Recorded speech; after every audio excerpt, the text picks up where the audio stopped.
The Duchess of Cambridge attended a lesson at Noah Hill High School in Harrow, Greater London on Wednesday morning. Kate was praised by the school TMS head teacher for keeping the pupils at ease during her visit. She joined Year 8 students in activities during a science class focused on neuroscience, brain development and the impact of early childhood experiences for future adults.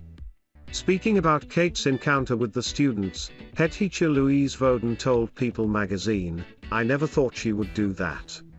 She was an absolute natural. She was really interested in what they had to say and their thoughts about the materials they had been learning about. She clearly feels very passionately about it." Kate surprised the students with her visit, as the pupils were informed only a few minutes ahead of her arrival. However, the Duchess was able to make them feel at ease by reading the children's body language and knowing who is perhaps a little hesitant and nervous, the head teacher said.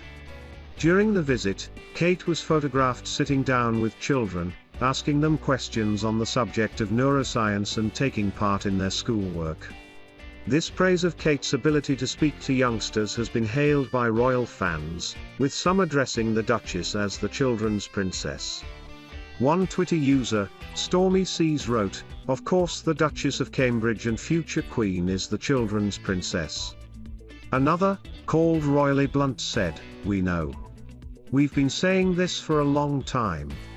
That's the children's princess right there."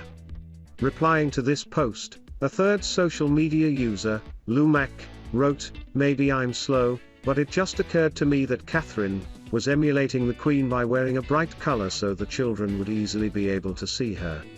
So nice for the kids who only got a passing glance but caught sight of her because of the color." Kate's visit to Noah Hill High School comes as the Duchess continues to focus her royal work on the early years and how challenges in later life such as addiction, poor mental health and family breakdown can have their roots in the earliest years in someone TMS life.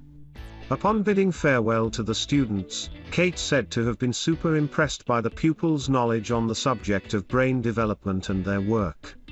She added, "I completely found it interesting. It's a real passion of mine. Learning about babies' brains, about how our adult brains develop and how our early childhood influences the adults we become. Keep thinking about it, keep talking about it with your friends. Well done, I'm super impressed. Thank you for having me today." Kate's focus on the early years started a decade ago and found application in her collaboration with different patronages and in the launch, in the spring of 2018, of a steering group to investigate the link between childhood experiences and adult behavior. In January 2020, Kate launched a nationwide survey asking Britons to share their views on early childhood. The results of this poll, supported by case studies and further research, were shared during a virtual forum in November last year.